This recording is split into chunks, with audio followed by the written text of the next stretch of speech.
자, 우리 요한계시록 22장 27절 한 절을 다 같이 합독하겠습니다. 시작. 무엇이든지 속된 것이나 가증한 일 또는 거짓말하는 자는 결코 그리로 들어가지 못하되 오직 어린 양의 생명책에 기록된 자들만 들어가리라. 아멘. 오늘은 본문을 중심해서 생명책에 기록된 자라는 제목으로 같이 은혜 나누고자 합니다. 하나님은 천국의 주인이시다. 두 번 고백합시다. 시작. 하나님은 천국의 주인이시다. 하나님은 천국의 주인이시다. 하나님은 천국의 주인이시다라고 우리가 고백을 했는데, 주인은 권리가 있습니다. 근데 많은 사람들이 하나님을 향하여 왜 저 사람은 구원 안 하고 왜 이렇게 해야 되느냐, 왜 천국을 저 사람들은 가는데 왜 천국의 기준이 이러느냐, 착하게 살면 천국 가야 되는데 왜 저 같은 사람들을 천국에 들여보내느냐, 왜 이런 사람이 천국 못 가느냐 하면서 사람들은 남의 밭에다가 콩나라 팥나라 이렇게 합니다. 그러나 주인은 권리가 있는 사람입니다. 여러분도 여러분 가정에 여러분들이 주인입니다. 집 주인입니다. 그래서 누가 초인종을 눌렀을 때 문을 열어줄 수도 있고 문을 열어주지 않을 수도 있어요.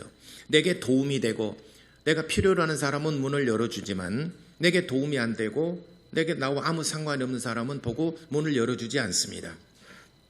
그러면 밖에 있는 사람이 아니 왜 안 열어주느냐, 나는 볼 일인데 왜 안 열어주느냐라고 할 수 없는 것이죠. 되돌아갈 수밖에 없는 것입니다. 모든 각 그 가정의 주인이 문을 열어줄 권리도 있고 안 열어줄 권리도 있습니다. 그것을 밖에 있는 사람이 탓할 수가 없는 겁니다. 그런 것처럼 천국에 대한 권리는 하나님께 있습니다. 그걸 우리가 왜 이러느냐, 우리가 법을 만들어서 문 열어라, 이쪽 문도 열어라, 우리가 그렇게 할 수 없다는 것을 여러분들이 먼저 인정하시기를 바랍니다. 왜냐하면 주인은 권리가 있기 때문에 그래요. 할 수 있는 것, 할 수도 있지만은 안 할 수도 있는 권리가 있습니다. 그래서 오늘 우리가 고백한 것, 하나님은 천국의 주인이시다, 굉장히 중요한 의미의 고백을 한 것입니다. 다시 말하자면 하나님은 천국에 권리가 있으신 분이시다. 그런데 어떤 사람에게 하나님께서는 천국 문을 열어주시지만 어떤 사람에게는 천국 문을 절대로 열어주지 않습니다. 그 기준이 뭘까? 어떤 사람은 천국 들어가고 어떤 사람은 천국 문에 들어갈 수 없고, 어떻게 판단하고 어떻게 기준을 정할까? 오늘 성경에 보니까 무엇이 속된 것이나 가증한 일 또는 거짓말하는 자, 전부 다 이 세상에 속한 것들입니다. 이 세상 살아가면서 거짓말하지 않을 수 없고 가증한 일 또 속된 것들 안 할 수가 없습니다. 우리 인간이. 이 세상의 것은 가지고는 결코 그리로 들어가지 못하되, 천국문으로 들어가지 못하되, 그럼 누가 들어가느냐? 오직 어린 양의 생명책에 기록된 자들만 들어가리라. 오직 어린 양의 생명책에 기록된 자들, 생명책에 기록된 자들만 들어가리라. 그럼 어떻게 그럼 우리가 생명책에 기록되어야 되는가? 심히 어렵지 않겠느냐? 이 말은 죄를 가지고는 절대로 천국문에 들어갈 수 없다는 것입니다. 여러분 한번 생각해 보세요. 천국은 죄 없는 자가 갑니까? 죄 있는 사람이 갑니까? 아니면 다 들어갑니까? 천국은 죄 없는 사람이 가요. 여러분, 지옥은 누가 갑니까? 죄 있는 사람이 지옥 가는 것입니다. 그래서 우리가 그냥 세상 사람들도 저건 지옥 가야 돼, 지옥 가야 돼. 그러면 저 사람은 죄인이다 이 말이죠. 그래, 너는 그렇게 죄를 지게 너 같으면 지옥 가야지 돼, 이렇게 말을 하지 않습니까? 또 아주 마음씨가 착하고 그 사람은 아이고 저 사람 정말 천사 같아 마음씨가 하면서 천국 가기를 우리가 이렇게 또 비유로 얘기하지 않습니까? 우리 모든 일반 사람들이, 성경은 모른다 하더라도 모든 일반 사람들이 생각할 때 그렇게 생각하고 있습니다. 천국은 죄 없는 사람이 가고 착한 사람이 가고, 지옥은 거짓말하고 속되고 또 죄 지은 사람이 지옥 간다라고 하는 것은 우리뿐만이 아니라 우리 모든 세상 사람들이 다 알고 있습니다. 자, 그러면은 누가 죄 없는 사람이고 누가 천국 들어갈 수 있겠느냐? 로마서 5장 12절에 한 사람이 죄를 범함으로 그 죄가 세상에 들어왔고 그 죄로 말미암아 모든 사람이 죄를 범하였음에 하나님의 영광에 이르지 못하더라. 그러면은 한 사람이 누굴까?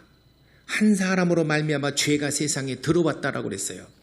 한 사람, 바로 창세기 3장 1절에 기록된 아담의 범죄입니다. 창세기 3장 1절부터 6절까지 기록된 아담이 죄를 범했어요. 그 죄목이 무엇이냐? 창세기 2장 15절에 하나님께서 아담에게 말씀하셨습니다. 네가 이 에덴 동산에 있는 모든 나무의 실과를 네가 임의적으로 다 먹고 또 다스리고 지배하고 하되 이 중앙에 있는 선악을 알게 하는 나무의 실과 이것만은 네가 먹지 말아라 라고 계명을 주셨습니다. 선악을 알게 하는 열매를 먹지 말라. 이것을 우리는 흔히 선악과 이렇게 함축해서 선악과 이렇게 말합니다. 선악을 알게 하는 나무의 실과를 먹지 말아라. 이것을 먹는다. 네가 정령 죽는다. 그런데 아담과 하와가 선악과를 딱 먹었어요. 그러고도 930년을 살았습니다. 그러면 왜 안 죽었을까? 에스겔 18장 4절에 죄를 범하는 그 영혼은 죽으리라 를 말씀했습니다. 죄를 범하면 그 영혼이 죽으리라. 자, 우리가 죄를 범합니다. 우리가 죄를 짓습니다. 그럼 정령 죽으리라고 그랬어요. 창세기 2장 17절에 죄를 선악을 알게 하는 나무 실과를 보면 네가 정령 죽으리라고 그랬는데 그 말은 죄를 범하면 네가 죽으리라고 그랬어요. 근데 우리가 지금 지난주에도 수많은 죄를 짓고 이 자리에 앉아 있잖아요, 지금. 그렇죠? 아닌 것처럼 하지 마시고, 저도 그렇고 여러분도 그렇고 수많은 죄를 지었어요. 우리가 눈에 보이게 행위로 지은 죄도 있지만 마음속으로 미워하고 뭐 이런 거짓말하고 이런 모든 죄들 있어요. 그러면 당연히 죽어야 마땅하는데 왜 안 죽고 오셨어요?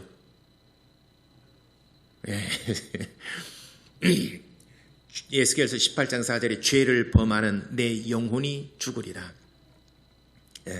영혼이 죽으리라. 영혼이 죽는다는 것은 영의 기능이 있어요. 자, 사람은 육체가 있고 그 다음에 사람은 인격이 있어요. 생각하고 또 듣고 느끼고 결단하고 뭔가를 행동을 하는 사람은 인격이라는 게 있어요. 짐승과 달리 사람은 인격이 있어요. 그리고 또 영혼이 있습니다. 그러면 육체는 뭐냐? 육체는 밥을 먹고 살아가고 음식을 먹어야 이게 살아가요. 밥 안 먹으면 죽어요. 이게 죽습니다. 호흡하지 않으면 육체는 죽습니다. 그리고 인격이라는 것은 배우지 아니하면 인격은 죽었다라고 말합니다. 그래서 아이고 금수만도 짐승만도 못하다고 그러잖아요.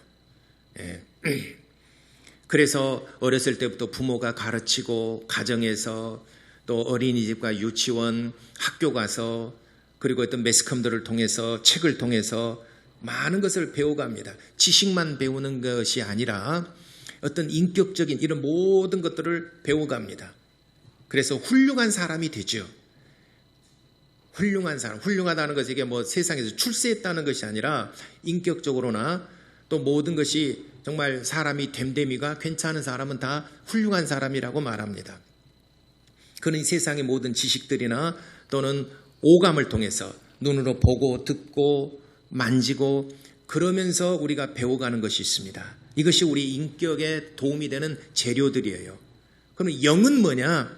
영의 기능은 하나님의 존재를 인식하는 기능이 있어요. 그래서 창세기 2장 7절에 하나님께서 육체를 지으시고 그 코에 생기를 불어넣어서 생영이 되게 한지라.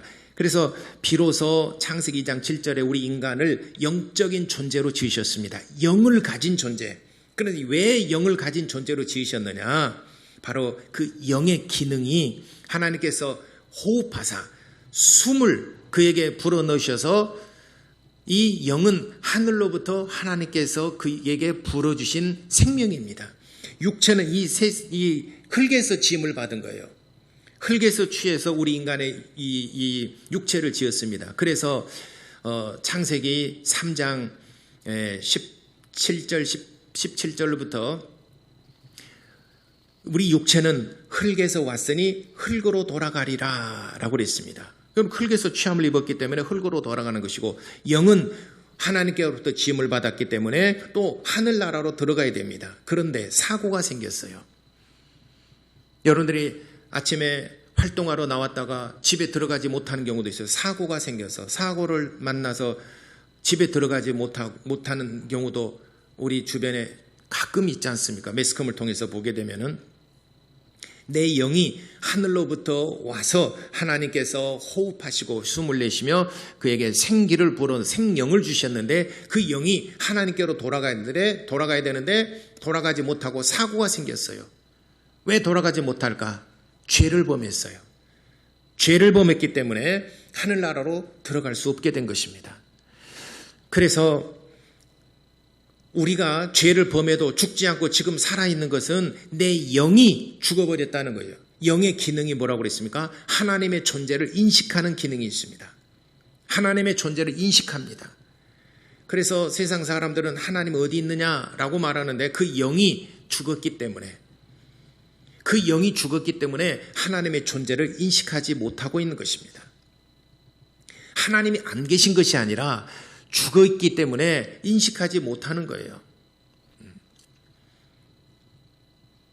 그래서 하나님께서 예수 그리스도를 보내주신 것은 예수께서 이 땅 오셔서 하는 제일 큰 일, 물론 사회 봉사도 하고 또 가난한 사람도 구제도 하고 소외된 사람들, 병든 사람들 고쳐주시고 표면적으로 보게 되면은 그런 것들을 많이 하셨는데 정말 예수님께서 가장 큰 일 하시는 것이 뭐냐?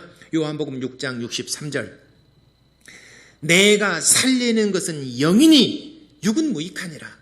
우리가 아무리 병에서 고침을 받고 오병이어를 통해서 우리가 먹을 것을 해결받았다 하더라도 언젠가는 육체는 종말이 있고 언젠가는 이 육체는 시한부적으로 살아가는 존재, 조금 더 생명을 연장했을 뿐이지 언젠가는 흙으로 돌아갑니다. 그러나 이 육체를 위해서, 육체를 살리고 병든 자를 고치기 위해서, 사회적으로 소외된 사람을 위해서 이 땅에 오신 그 목적이 아니라 그건 하나의 따르는 것들이고, 목적은 뭐냐? 내가 살리는 것은 영이니 육은 무익하니라.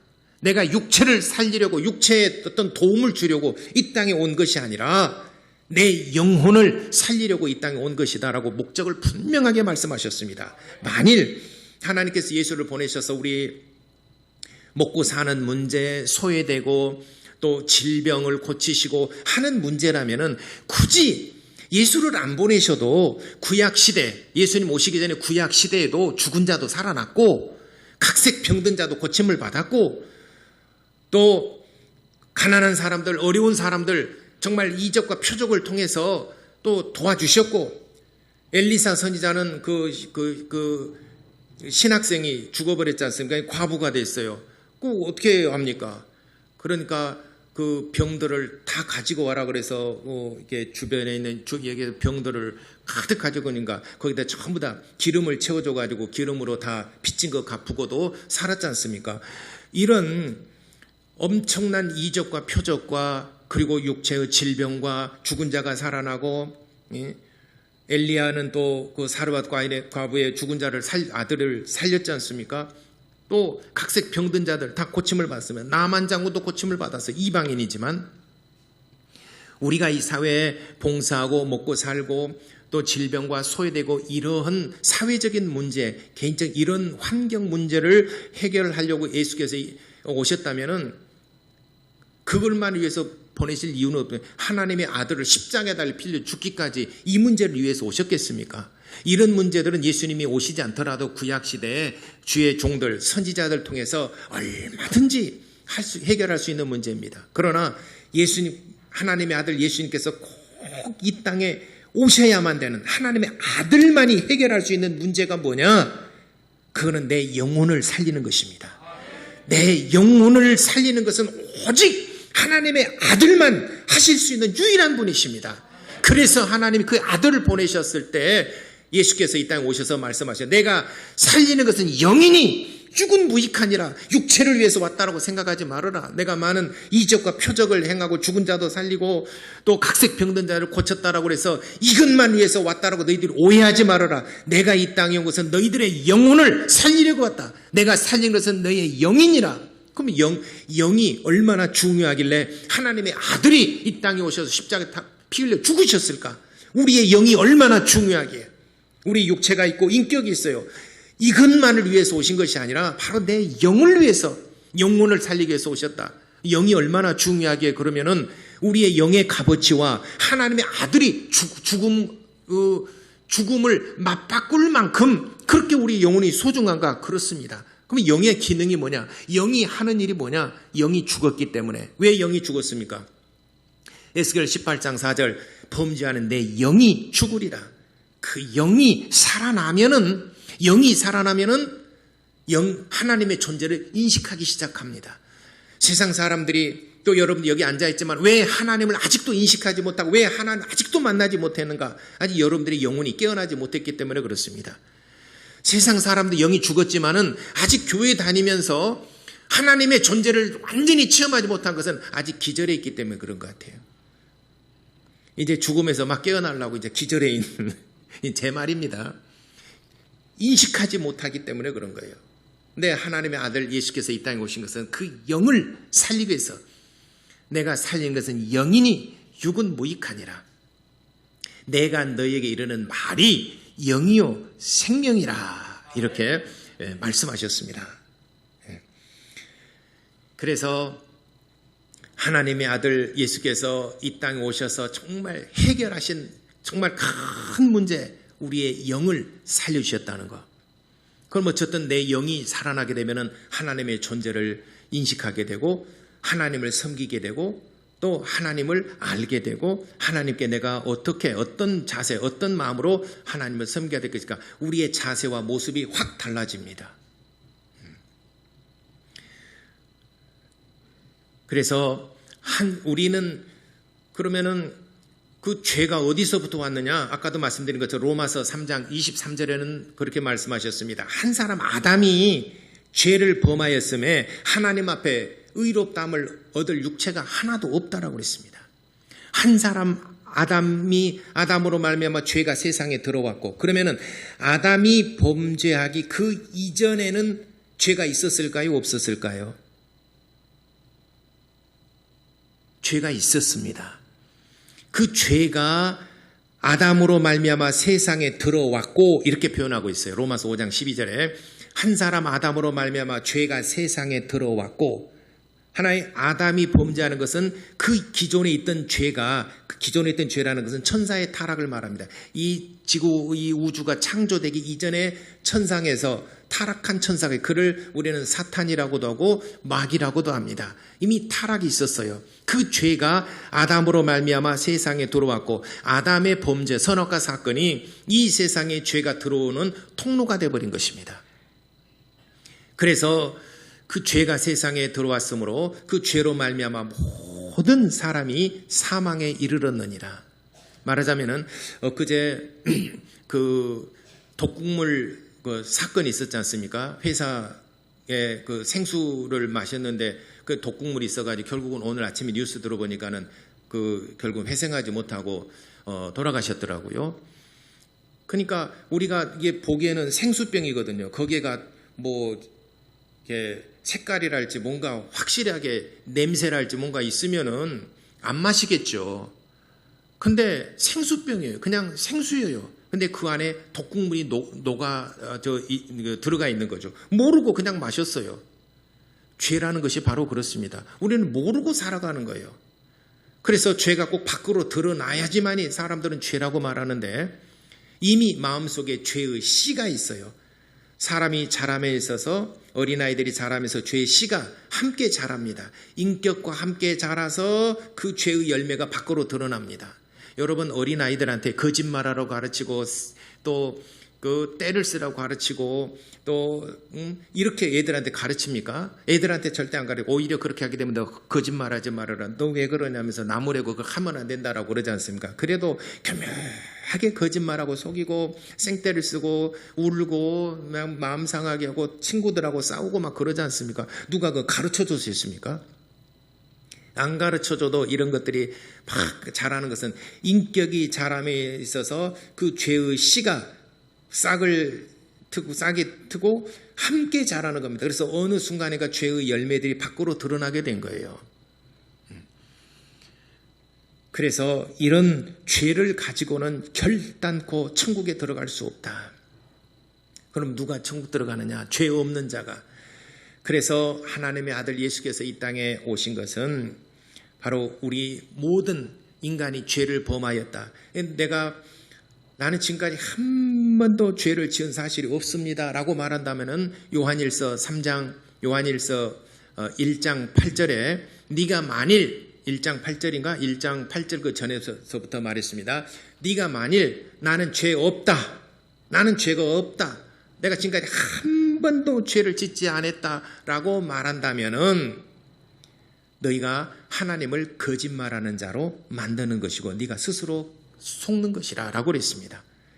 하나님은 분명히 모든 사람이 전부 다 죄인이라고 말했고 네가 죄를 지었기 때문에 죄인이라고 말하는 것이 아니라 한 사람으로 말미암아 죄가 세상에 들어왔으므로 모든 사람이 전부 다 죄인이라고 말하는 것입니다.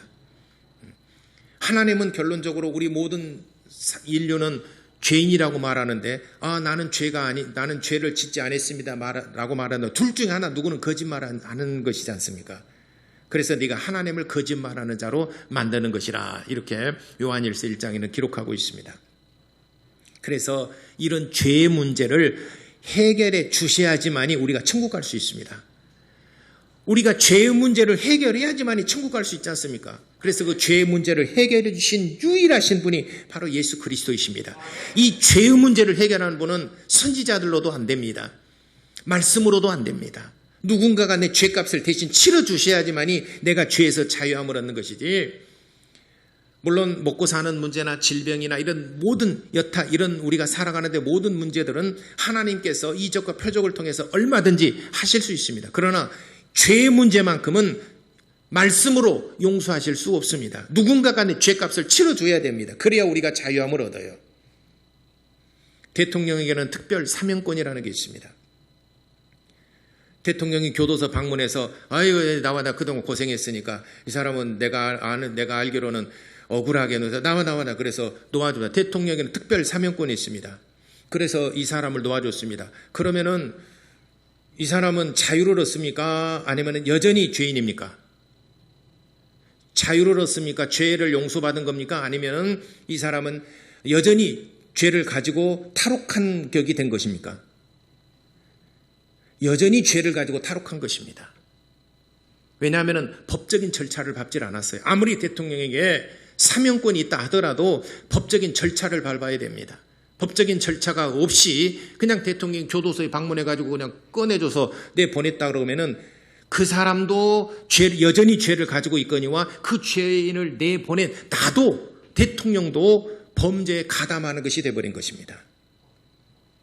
법적인 절차를 밟아야 됩니다. 그래서 우리의 죄 문제는 하나님께서 말씀으로 그래 네가 죄를 지었지만은 그래 내가 못 본 채하고 너는 내가 용서해 주마 한다면은 이 죄인을 아무 대가 없이 그냥 놔줘 버린다면은 하나님도 같이 죄의 말하자면 공범이 돼 버린 것이죠. 그럼 마귀가 조소하겠죠. 하나님도 죄를 방조하고 죄에 가담하고 저 죄인들을 다 그냥 풀어줘 버리니까 하나님도 죄인이네? 아마 마귀는 그렇게 조소할 것입니다. 그런데 세상과 마귀가 조롱하지 못하고 아무 말도 하지 못하게 하는 것은 그 죄값을 치러버리는 것입니다. 죄값을 치러주시는 겁니다. 그러면 죄값을 치르려면 누가 치러야 됩니까? 죄 없는 자가 죄를 대신 뒤집어 써야 되지 않습니까? 그분이 하나님의 아들이십니다. 그래서 인류의 역사 가운데 아무도 죄 없는 사람이 없습니다. 오직 하나님의 아들 예수만이 죄가 없으신 유일하신 분이십니다. 그래서 죄가 없으신 하나님의 아들이 이 땅에 오셔서 세상의 모든 죄를 다 짊어지셨어요. 그래서 요한이 말하기를 보라 세상 죄를 짊어지고 가는 하나님의 어린 양이로다. 요한복음 1장 31절에 예수님을 향하여 요한이 고백합니다. 보라 세상 죄를 지고 가는 하나님의 어린 양이로다. 죄가 없으신 분이 세상의 모든 죄를 짊어지고 가는 어린 양이시로다 라고 예수님을 향하여 가르칩니다. 네, 말씀하십니다. 그래서 하나님의 아들 예수께서 이 땅에 오셔서 우리의 모든 죄를 다 가져가시고 그 죄값을 십자가상에서 죽음을 통하여 치러주셨습니다. 그 피값으로 우리의 모든 죄를 다 용서해 주셨습니다. 그러므로 그를 믿는 자들, 예수의 십자가의 보혈을 믿는 자들은 죄를 용서받은 겁니다. 우리가 본래는 죄인이었지만은 죄를 용서받았어요. 예를 들어서 감옥에 있는 사람이 비록 죄인이지만은 법적인 절차를 밟아서 그 사람을 특별 사면을 했다라고 하면 아직도 형량이 남아 있을지라도 법적인 절차를 밟아서 특별 사면을 받았다면은 어느 누구도 이 사람을 향하여 그들 다시 감옥에 잡아넣을 수가 없는 것입니다. 왜냐하면 법적인 절차를 밟았기 때문에 우리의 죄의 문제도 법적인 절차를 확실하게 밟았습니다. 죄 없으신 하나님의 아들이 이 땅에 오셔서 내 죄를 대신 짊어지고 죽어주셨어요. 그의 피값으로 우리의 죄를 용서하신 겁니다. 우리의 죄와 예수의 피값을 맞바꾸신 것입니다. 그래서 예수의 피, 나의 그동안에는 우리가 죄가 우리의 마음에 있었는데 죄를 예수님에게 주고 예수님이 가져가시고 우리는 예수의 피를 우리의 심령에 모시고 받아들이게 된 것입니다. 그러면은 내 심령 안에는 과거에는 죄가 있었지만은 예수님이 죄를 가져가시고 예수의 피를 그 안에 대신 채워주셨어요. 그래서 예수의 피가 심령에 있는 사람들은 하나님의 생명책에 기록된 자들이라 말씀하고 있습니다. 다 성경 다시 봅시다. 오직 어린 양의 생명책에 기록된 자들, 어린 양의 생명책에 기록된 자들만 그리로 들어가리라. 이렇게 어린 양의 피로서 곧 하나님의 아들 예수의 피로서 용서받은 자들만 하나님의 생명책에 기록하고 그들만 천국에 들어갈 것이다 라고 확실하게 말씀하셨습니다. 여러분 왜 생명책에 하나님은 다 알고 계시는데 왜 생명책에 꼭 기록하셔야만 하셨을까? 요한복음 8장에 1절로부터 간음하다가 현장에서 잡힌 여자가 있어요. 남자는 도망가 버렸어요. 성경에는 모르겠지만 어떤 간음한 여자만 잡아가지고 왔어요. 그리고 많은 사람들을 세웠습니다. 그리고 예수님께 묻습니다. 이 사람이 현장에서 간음하다 잡혔나이다. 10계명 중에서 몇 번째 계명입니까? 간음하지 말라 몇 번째 계명입니까? 7번째 계명이에요. 저는 청년 때 그 목사님이 설교할 때 청년 때는 성경도 잘 모르거든요. 7계를 범하지 말라고. 7계를 범한 것이 큰 죄라고 해서 난 7계가 뭔지는 7계 오돌계도 있고 뭐 있고 있잖아요. 뭐 나는 무슨 닭인 줄 알았어요. 7계에서 7가지 닭이 칠면조 뭐 이렇게 막 그런 건 줄 알았어요. 그때 나중에 나중 설교를 듣다 보니까 7계가 뭐냐 7번째 계명을 7계라더만요. 그러니까 우리 앞선 세대의 그 목사님들은 그 설교를 그런 식으로 하셨어요. 7계. 여러분 7계를 범한 여자를 현장에서 범한 여자를 잡아와서 이 사람을 죽이리까 말리까 율법에 죄를 범한 죽이라고 그랬잖아요. 그러면 돌로 쳐 죽이라면 여전히 예수님도 율법에 갇혀있는 사람이고 저를 용서하라 놔줘라 하면은 여전히 죄를 지었는데 놔줘라 하면 죄를 또 아까도 말씀 방조한 공범이 돼버릴 수 있지 않습니까? 그러니까 이러도 못하고 저러도 못하고 그랬어요. 그때 예수님께서 뭐라고 말씀하셨습니까? 뭐라고 말씀하셨어요? 누구든지 죄 없는 자가 돌로 치라. 그리고 예수님께서 또 하신 일이 있죠. 뭘 했습니까? 허리를 굽히사 땅에 글을 쓰셨어요. 땅에 글을 쓰셨어요. 그리고 많은 사람들이 예수님이 글을 쓰시니까 이렇게 봤어요. 그리고 또 말씀하셨습니다. 누구든지 죄 없는 자가 돌로 치라 그랬습니다. 왜 그러면은 땅에 쓴 글씨 내용이 뭘까요? 성경에는 안 나와 있어요. 땅에 뭐라고 쓰셨어요. 그리고 회중들을 향하여 누구든지 죄 없는 자가 돌로 치라고 그랬습니다. 그 내용이 뭘까요? 말씀과 기록이 동일합니다. 예수님의 말씀과 이 기록이 동일합니다. 이 성경에 기록된 하나님의 말씀과 하나님이 성경책과 또 하나님의 말씀하신 것과 동일하신 것입니다. 그래서 이 말씀이 곧 하나님이시라고 그랬습니다. 그러니까 당시에는 시각장애인도 있고 청각장애인들도 있고 또 못 걷는 자들, 각색 병든 자들이 있지 않습니까? 근데 말로만 누구든지 죄 없는 자가 돌로 치라 그랬는데 귀머거리가 못 들었어요. 그리고 돌로 쳐버리면 그 여자 죽어버리잖아요. 만약에 귀머거리도 있잖아요. 소경도 있고. 근데 만약에 그때는 그 귀머거리가 못 들었어요. 가만 두니까 눈으로 다 보니까 간음한 여자 분명해요. 알잖아요. 간음한 여자 봤어요. 근데 예수님 말씀을 못 들어요. 그러니까 산 보니까 먼저 그 의리의 율법을 잘 지킨 사람이 돌을 들어서 쳐버렸어요. 너 왜 쳤어? 못 들었으니까 쳐버릴 수 있잖아요. 그래 혹시나 그 여자가 죽을까 봐서 글로 썼어요. 네가 못 듣냐? 네가 귀머거리냐? 그럼 봐라. 누구든지 죄 없는 자가 돌로 치라. 비록 듣지는 못해서 보고 죄 없는 자가 돌로 치란 말이구나. 시각장애인들을 위해서. 왜냐하면 그 여자를 살리기 위해서 하신 것입니다.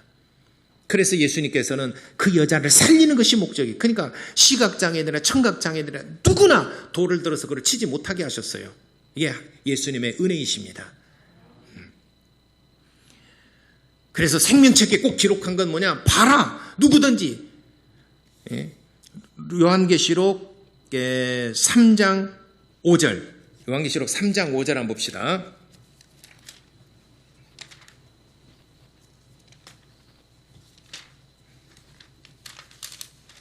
(3장 5절) 자, 다 같이 읽겠습니다. 시작. 이기는 자는 이와 같이 흰옷을 입을 것이요 내가 그 이름을 생명책에서 결코 지우지 아니하고 그 이름을 내 아버지 앞과 그의 천사들 앞에서 시인하리라. 아멘. 천사들로 하여금 이 생명책에 기록된 걸 자 봐라. 이 사람은 어린 양의 피로써 생명책에 기록된 자들이라. 천사들이 보고 이 사람은 어린 양의 피, 곧 하나님의 아들의 피로써 생명책에 기록된 자들이구나. 천사들도 그를 아무 말 못하는 것이죠. 그래서 하나님도 보시고 또 천사들도 살펴보고 그 사람이 생명책에 기록된 자라고는 확실히 하기 위해서 생명책에 기록한 겁니다. 이는 마치 예수님께서 땅에 글씨 쓰신 것과 유사합니다. 혹시라도 귀머거리가 있어서 못 들어서 돌로 쳐서 이 여자가 혹시라도 죽을까 싶다. 한 사람도 하나님은 실수하지 않기 위해서 생명책에 기록하신다라고 그랬어요. 생명책에 기록된 자들만 천국에 들어가리라 이렇게 말씀하셨습니다. 사랑하는 성도 여러분, 우리가 이 땅에 사는 동안에 마지막 가지고 가는 것은 내 영혼입니다. 내 영혼이 하나님께로부터 왔어요. 육체는 흙에서 왔지만 흙으로 돌아가지만 내 영이 하나님께로부터 왔으니 하나님께로 돌아가야 되는데 이 사고가 났어요. 죄로 말미암아 못 가게 생겼어요. 이 매듭을 반드시 풀어야만 하나님 나라에 들어갈 수 있습니다. 이 매듭을 풀 수 있는 분 오직 예수 그리스도 한 분뿐이십니다. 우리가 이 땅에 사는 동안에 아무리 많은 재물을 모으고 아무리 호의와 시간 부귀영화를 누리고 아무리 좋은 차 넓은 평수 산다 하더라도 가지고 가지 못합니다. 우리가 가지고 갈 수 있는 것은 오직 예수의 피만 우리의 심령에 가지고 예수의 이름만 가지고 천국 가는 것입니다. 어렸을 때는 호주머니를 많이 만든 그 어린애들은 가짜로라도 만들어줍니다. 호주머니를. 근데 수인은 호주머니가 없잖아요. 가지고 갈 수 없다. 아무도 가지고 갈 수 없다는 것입니다. 우리가 가지고 갈 수 있는 것은 오직 예수의 이름밖에 없습니다. 예수의 피가 내 심령에 머무를 때 하나님의 생명책에 기록해 주시고 생명책에 기록된 자들만 천국에 들어가리라 하셨습니다. 우리 모든 사랑하는 성도 여러분들은 한 영혼도 낙오되지 아니하고 한 영혼도 이 땅에서 실패하지 아니하고 이 세상에는 비록 어렵고 힘들고 고난의 삶을 살았다 하더라도, 고된 삶을 살았다 하더라도, 여러분 또 슬픈 일을 당했다 하더라도, 여러분 불편하게 살아갔다 하더라도, 여러분들이 천국 마지막에 생명책에 기록되어서 꼭 천국 들어가는 그 영광을 누리는 성도 여러분 되시기를 예수 이름으로 축원합니다. 기도하겠습니다. 시간 우리 같이 기도할 때, 하나님, 나와 내 자녀들이 생명책이 기록되지 못하면 그 영혼 어쩔 수 없는 겁니다. 죄를 여전히 가지고 있기 때문에 어쩔 수 없는 겁니다. 부모가 구원해 줄 수 없어요. 세상 그 어떤 부귀 영화 권력으로도 구원해 줄 수 없는 것입니다. 그러므로 하나님의 생명책에 꼭 기록되어지는 은혜를 힘입을 수 있도록 나와 내 가정, 내 자녀들 또 될 수 있도록 우리 다 같이 기도하겠습니다.